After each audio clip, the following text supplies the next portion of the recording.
After more than 60 years of relentless hardship, sacrifice, and unyielding commitment on the frozen Alaskan frontier, Eivin Kilcher has made a decision that now risks shattering everything his family has built across generations. What began as a quiet announcement over the dinner table has exploded into the most severe crisis the Kilcher clan has ever confronted. And time is running out on a choice that could bring their entire legacy to a permanent end. The gathering storm February wind screamed across the homestead with a fury that seemed to mirror the rising tension inside the main cabin. It was one of those rare nights when the entire extended Kilcher family had gathered under one roof, and the atmosphere felt completely different from their usual celebrations or routine work meetings. Eivin Kilcher sat at the head of the long wooden table, his weathered hands folded calmly in front of him, his face carved from stone. At 77 years old, he had endured countless brutal Alaskan winters, raised his children on this unforgiving land, and faithfully carried forward the torch passed down by his pioneer father, Yule. But tonight, something in his eyes made it clear that everything was about to change. The family filled the room in unusual silence. Shane and Atsley sat with their wives, while Otto and his family occupied the benches along the far wall. Even the grandchildren seemed to sense this was no ordinary gathering. The fireplace crackled, throwing dancing shadows across the log walls, but the warmth did nothing to ease the cold knot of anticipation gripping everyone present. Ats cleared his throat, and the room dropped into absolute stillness. He looked slowly at every face around the table, these people who represented generations of struggle, survival, and stubborn refusal to live under modern society's rules. His gaze lingered on his sons, then moved to his brother Otto, whose own children had built their lives on adjacent sections of the 600-acre homestead. When Ats finally spoke, his voice was calm but carried the heavy weight of what he was about to reveal. He announced that he had been in serious discussions with outside parties about a proposal that could completely change the future of the Kilcher homestead. He spoke of real opportunities, of financial security for future generations, and of practical realities that could no longer be ignored. As he explained his reasoning, the expressions around the table shifted, from curiosity to confusion, then to open horror. Atsley reacted first, shoving back from the table so hard his chair scraped loudly across the wooden floor. The betrayal in his eyes was unmistakable. Shane's jaw tightened as he processed exactly what his father had just suggested. Otto remained completely still, but his silence spoke louder than words. This wasn't simply about land, money, or even basic survival. This struck at the very core of who the Kilchers were, what they stood for, and whether the sacrifices of the past 3 generations had any lasting meaning at all. The decision Ats had made, and the direction he now wanted to take, represented a fork in the road the family had never seen coming. It challenged every principle Yule Kilcher had instilled when he first carved this homestead out of the Alaskan wilderness back in the 1940s. And now, in this moment, with the wind screaming outside and the family sitting in stunned silence, it became painfully clear that the Kilchers were facing their greatest test yet. The question was no longer just about surviving in Alaska. It was about whether the family itself could survive what was coming next. The weight of legacy. To grasp the full magnitude of Ats's decision, you have to understand the depth of the legacy he carries. The Kilcher homestead is not just a piece of land or a family home. It is a living monument to the vision of Yule Kilcher, a Swiss immigrant who fled the rising threat of fascism in Europe and came to Alaska seeking complete self-sufficiency in one of the harshest environments on Earth. When Yule and his wife Ruth arrived in 1941, they had nothing but determination and a dream of true freedom. They built everything from nothing, learning to survive winters that could kill the unprepared, hunting and fishing for every meal, and slowly turning raw wilderness into a functioning homestead. Ats grew up in that world, the eldest son who absorbed his father's teachings about independence, relentless hard work, and living according to your own principles instead of society's expectations. He learned to hunt caribou before he learned algebra, could skin a moose before he could drive a car, and understood the delicate balance between humans and nature long before environmental awareness became mainstream. Yule wasn't just a father to Ats, he was a philosophical guide, a living proof that it was possible to live outside the system, reject consumerism and dependence, and thrive through skill, knowledge, and unbreakable determination. But Yule was also a complicated man, and his vision for the homestead came with enormous expectations. He believed his children should carry forward the lifestyle he had created, resist the temptations of modern convenience, and preserve the traditions he had established. This created a complex relationship between father and son, one filled with deep respect, but also the crushing burden of immense responsibility. At spent his entire life trying to honor his father's legacy while also finding his own way, balancing tradition with the unavoidable realities of changing times. Over the decades, Atz watched Alaska itself transform.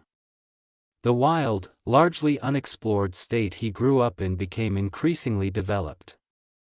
Homer, the nearest town to the homestead, grew from a small fishing village into a tourist destination. Property values soared as people from the lower 48 sought their own piece of the last frontier. Taxes rose. Regulations multiplied. The simple act of living off the land became tangled in permits, fees, and legal requirements that would have been unimaginable to Yule. At 77, Atz found himself standing at a crossroads. His body, though still strong, carried the accumulated damage of a lifetime of extreme physical labor in brutal conditions. He had survived injuries that would have hospitalized most men, pushed through countless Alaskan winters, and kept the homestead going through sheer force of will. But time catches everyone, even the toughest homesteaders. That he had started thinking more seriously about what would happen to this place when his generation was gone. The financial realities were impossible to ignore. Maintaining 600 acres of Alaskan homestead required constant investment. Equipment broke down and needed replacement. Buildings needed repairs. The cost of fuel, supplies, and basic necessities had risen dramatically over the years. And then there were the property taxes, a bitter irony for people who had built their lives on the principle of total self-sufficiency. The homestead Yule created as an escape from financial dependence now required serious money just to keep. Atz had watched his own children wrestle with these same realities. Atzley and Shane had built their own lives on the homestead, raising their families in the same tradition they inherited.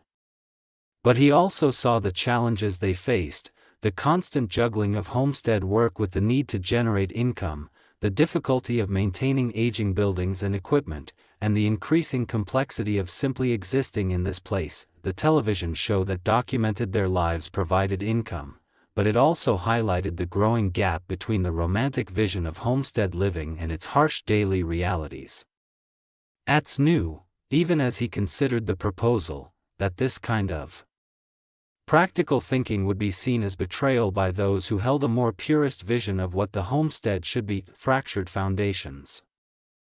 The days after Atz's announcement felt like watching ice crack under your feet, that terrifying moment when you realize the surface you trusted is about to give way. The family had left the main cabin that night in stunned silence, but the silence didn't last. By the next morning the homestead was alive with heated arguments, urgent phone calls, and the kind of tension that can turn close family members into strangers.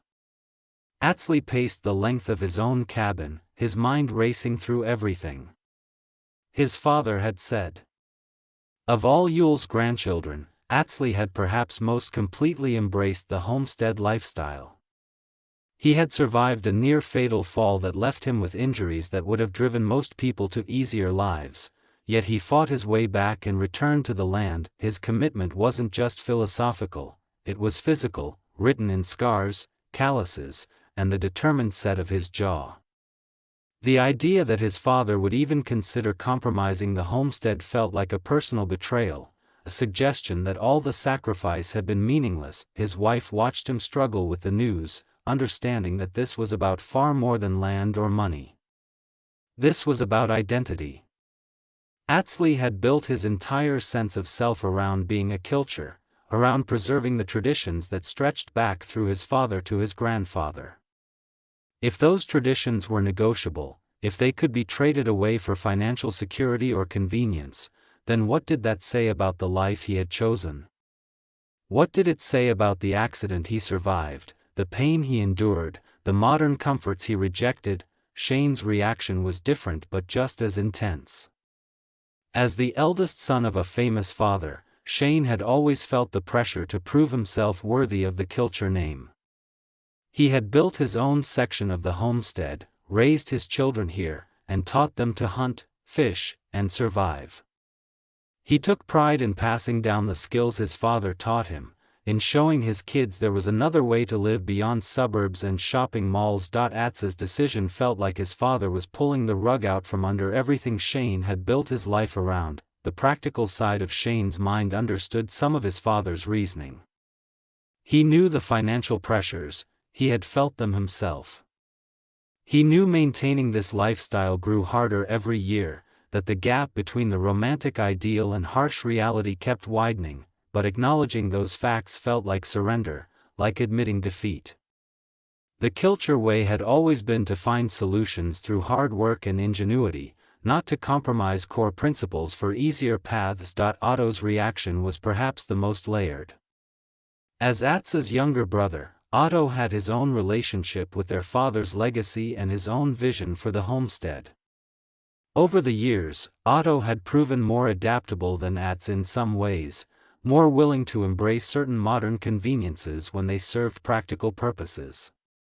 He had built his portion of the homestead into a successful operation, raised his family here, and found ways to balance tradition with practicality, but even Otto felt deeply troubled by what Atz was proposing. There was a difference between individual choices about how to run your own section and fundamental decisions about the homestead's future as a whole. Otto worried about setting precedents, about opening doors that could never be closed again. He also worried about family dynamics, about whether they could survive this level of disagreement. The Kilchers had weathered many storms together, but this felt different. Among the younger generation, reactions varied widely. Some saw opportunity in their grandfather's thinking, a chance to secure their inheritance and perhaps stay connected to the land without the crushing burden of pure subsistence. Others saw it as capitulation, a betrayal of everything the homestead represented. The divide wasn't simply between young and old, or progressive and traditional. It cut across generations and relationships in unpredictable ways. The women of the family found themselves in especially difficult positions. They had married into the Kilcher name and lifestyle, adapted to its demands, and raised children in conditions most modern parents would consider impossibly hard. They had their own investments in this place, their own sacrifices and triumphs. Some saw Atz's pragmatism as wisdom, a recognition that stubbornness isn't the same as strength. Others saw it as giving up, as disrespecting the choices they had made and the lives they had built. As February turned into March, the disagreements deepened. Family dinners became battlegrounds. Work that should have been collaborative turned tense and awkward. People who had worked side by side for decades suddenly struggled to speak without friction. The homestead, built on the principle of family unity, was discovering that unity is fragile, and even the strongest foundations can crack under enough pressure. The price of independence. Atz had anticipated disagreement. What he hadn't fully prepared for was the depth of the emotional reaction, the raw sense of betrayal radiating from his own children. He had raised them to be independent thinkers who questioned assumptions and found their own paths.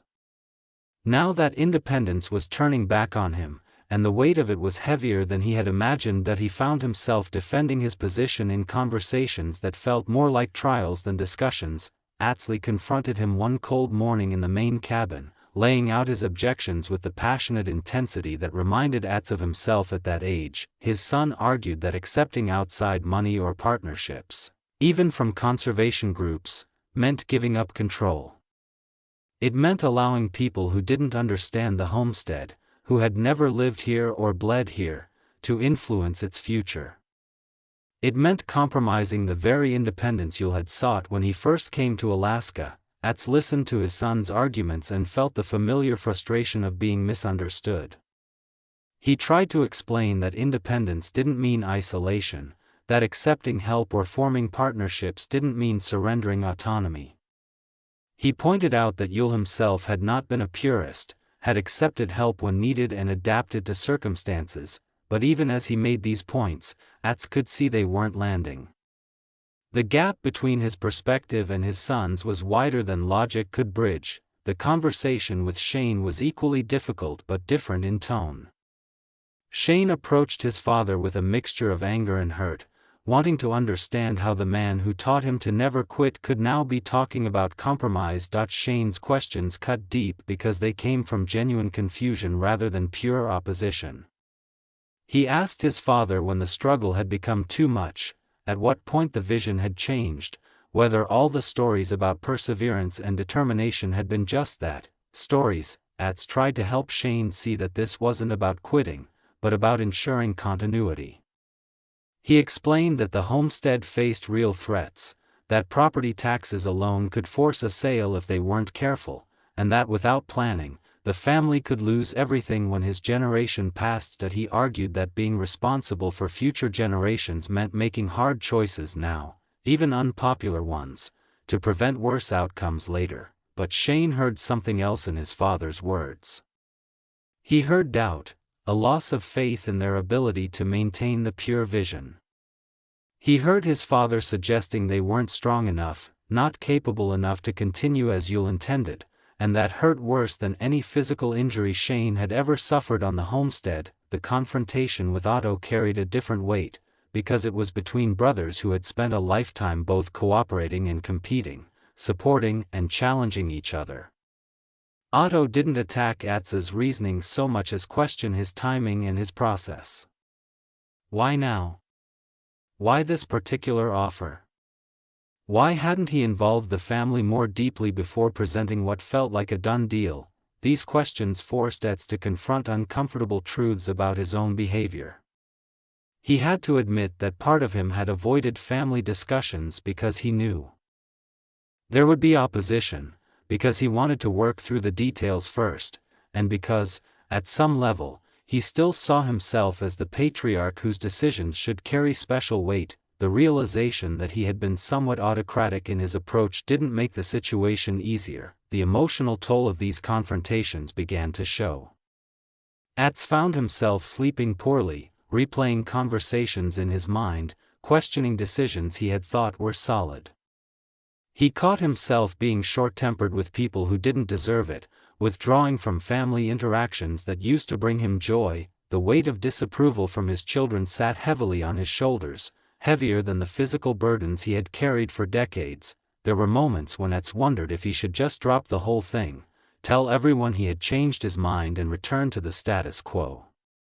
It would be easier. It would restore peace, at least temporarily, but then he would look at the realities facing the homestead, run the numbers, think about what would happen in 5 or 10 years, and harden his resolve. Being a parent sometimes meant making unpopular decisions. Being a leader sometimes meant standing alone. That he also began to see patterns in the opposition that troubled him.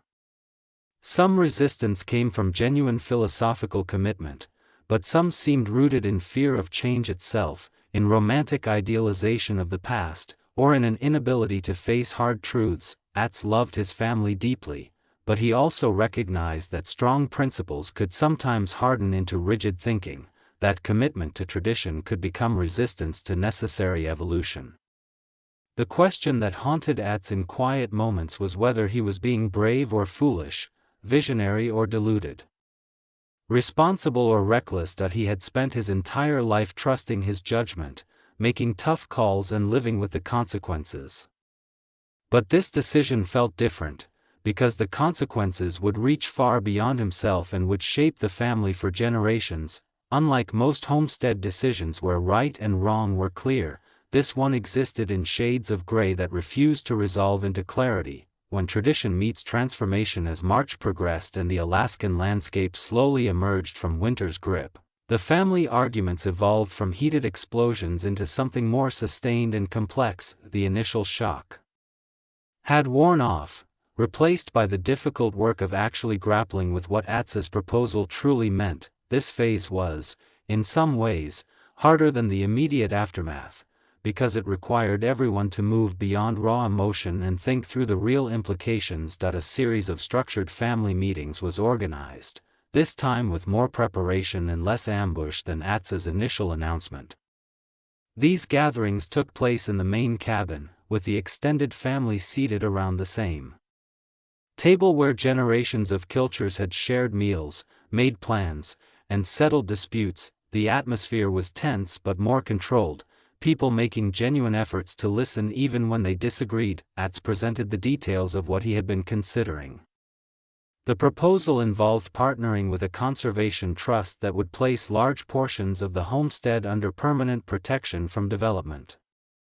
In exchange, the family would receive funds to maintain infrastructure, pay taxes, and ensure long-term financial stability. Certain sections would remain under direct family control with traditional use rights, while other areas would be designated as conservation zones with restrictions on activities. Reactions to these specifics were mixed. Some family members saw real value in the financial security it offered. The truth was that keeping the homestead running required money, and that money had to come from somewhere. The television show provided income, but in entertainment terms, it was already a compromise with modern society. At least conservation funding would align with the land stewardship values Yule himself had held. Others focused on the restrictions and limitations that would come with outside involvement. They pointed out that conservation easements often included requirements for land use, limits on building, and restrictions on hunting or resource extraction. Even if the current terms seemed reasonable, what about future interpretations? What about changes in regulations or shifting priorities among the conservation groups? Once you accepted outside control, even partial control, you created vulnerabilities that didn't exist before. Atz articulated the purist position with fierce clarity. He argued that his grandfather had not fled Europe and carved out a homestead in the Alaskan wilderness just so his descendants could become dependent on conservation grants and outside organizations. The whole point was independence, the ability to stand on your own 2 feet and answer to no one. Compromise that independence and you lose the essence of what made the homestead special. You become just another property owner managing land according to someone else's rules and priorities. Shane approached it from a different angle, focusing on family cohesion and shared purpose. He worried that accepting outside partnerships would fragment the family's unity. Different members might have different levels of involvement with the conservation trust. Some might embrace it while others resented it. The shared struggle that had bound the family together would be replaced by individual relationships with bureaucratic organizations. The homestead would cease to be a unified family project and become something more complicated and divided. The women weighed in with perspectives shaped by their unique positions. They had adapted to homestead life, learned to navigate its demands, and pushed for necessary changes and improvements. Some saw the proposed partnership as potential relief from constant financial pressure, a way to secure their children's futures without requiring those children to sacrifice everything for the land. Others worried about losing the autonomy they had fought hard to establish, about becoming dependent on organizations that might not understand or respect the homestead's culture and values. Otto presented what he considered a middle path. He suggested that perhaps some portions of the homestead could be partnered with conservation groups while other sections remained entirely under family control. This would provide some financial benefit while preserving autonomy over key areas. It would allow the family to test the partnership without fully committing. If it worked well, it could be expanded. If problems arose, the damage would be limited. This proposal sparked its own debate. Some saw it as a wise compromise, a way to balance competing values and reduce risk. Others saw it as the thin edge of a wedge, the first step down a slope that would inevitably lead to greater compromise. They argued that partial partnerships would create confusion about governance, lead to conflicts between conservation requirements and family needs, and still violate the principle of independence that defined the homestead's identity. As discussions continued, certain family members found their positions shifting. The more they learned about the details, the more complex the issue became. Simple certainties gave way to recognition of legitimate competing concerns. This evolution of thinking was healthy in some ways, but it also made achieving consensus more difficult. When everyone holds absolute positions, you at least know where you stand. When people begin to see merit in multiple perspectives, finding a clear path forward becomes much harder. The ghost of Eivin Kilcher hung over every conversation. Everyone invoked his name, his principles, his vision. But Eivin was gone, unable to weigh in on circumstances he could never have anticipated. His children and grandchildren were left to interpret his legacy, and they interpreted it in conflicting ways. Some believed Eivin would have rejected any outside partnership as contrary to his core values. Others believed he would have been pragmatic enough to adapt to changing circumstances. The truth was probably more nuanced than either view, but Eivin wasn't there to clarify. The point of no return. By early April, the Kilcher family found itself at a crossroads that demanded resolution. The outside parties involved in the conservation proposal had set firm deadlines. They needed an answer, a commitment one way or the other. The luxury of endless discussion was ending, and the family would have to make a choice that would define their future. Atz felt the pressure mounting from every direction. The organizations he had been negotiating with were losing patience, warning that the opportunity might not remain open indefinitely. Market conditions could change. Their funding priorities could shift. Other properties might compete for the same resources. If the Kilchers wanted to pursue this path, they needed to commit soon. Yet his family remained deeply divided, unable to reach consensus despite weeks of intense discussion. The breaking point came at a family meeting in mid-April. Spring was finally breaking across the homestead, patches of ground emerging from snow, days lengthening noticeably, but the seasonal renewal stood in stark contrast to the atmosphere inside the main cabin, where the family had gathered for what everyone sensed might be the decisive conversation. Atz laid out the situation with brutal honesty. He acknowledged the divisions within the family.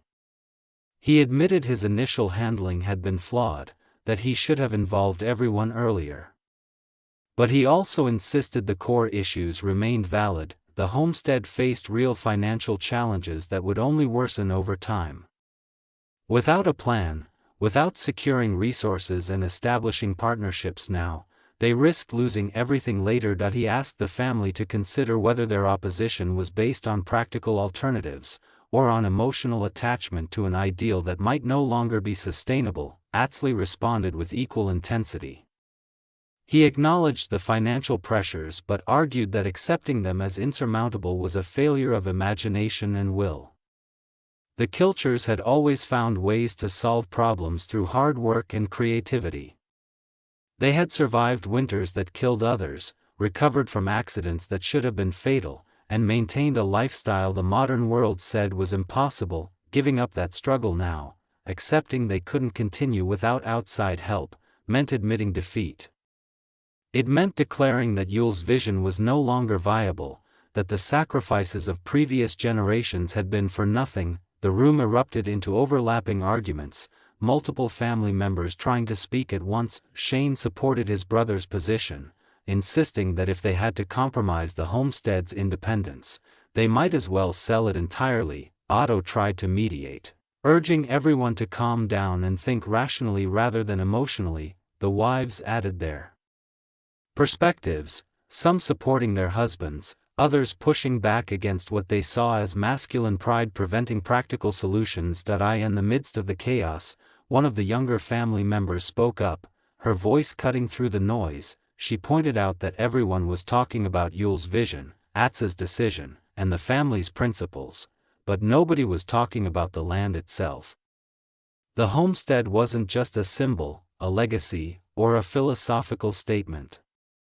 It was 600 acres of Alaskan wilderness, home to countless animals and plants, part of an ecosystem that had existed long before the Kilchers arrived and would exist long after they were gone. Maybe the question wasn't about human pride or family tradition, but about what was best for the land itself. This intervention shifted the conversation in unexpected ways. It reminded everyone they were stewards of something larger than themselves, that their decisions affected more than just family dynamics and personal principles. The conservation aspect of the proposal suddenly carried new weight. If the partnership could genuinely protect the land from development, preserve it for future generations, not just of Kilchers but of all species, didn't that align with what Yule had valued most deeply? But this argument also exposed another division. Some believed human independence and land conservation were fundamentally connected, that you couldn't truly protect wilderness by partnering with organizations and accepting their rules. True conservation meant living lightly on the land through self-sufficient practices, not creating formal preservation structures that might ultimately fail. Others believed modern pressures on land required modern protections, that good intentions weren't enough without legal and financial backing. As the meeting stretched into its fourth hour, exhaustion began to set in. The arguments had been made and remade. The positions were clear. What remained unclear was whether the family could find unity, or whether this issue would permanently divide them. Atz looked around the table at faces that mirrored his own in various ways, at the family he loved more than anything, and felt the crushing weight of leadership. He decided in that moment that he announced that he would not force the issue. Despite his belief in the proposal's merits and the practical arguments, he recognized that implementing it against fierce family opposition would cause damage that might never heal. The homestead was ultimately about family, about shared commitment and mutual support. If that was destroyed in the process of trying to save the physical property, then the victory would be hollow. But Atz also insisted the family needed to propose genuine alternatives. Rejecting his plan was one thing. Having no plan at all was unacceptable. He challenged those who opposed the partnership to develop concrete strategies to address the financial challenges, to secure the homestead's future, and to ensure future generations would inherit something viable rather than impossible burdens. This challenge landed differently than his original proposal. It put responsibility on everyone, not just on Atz.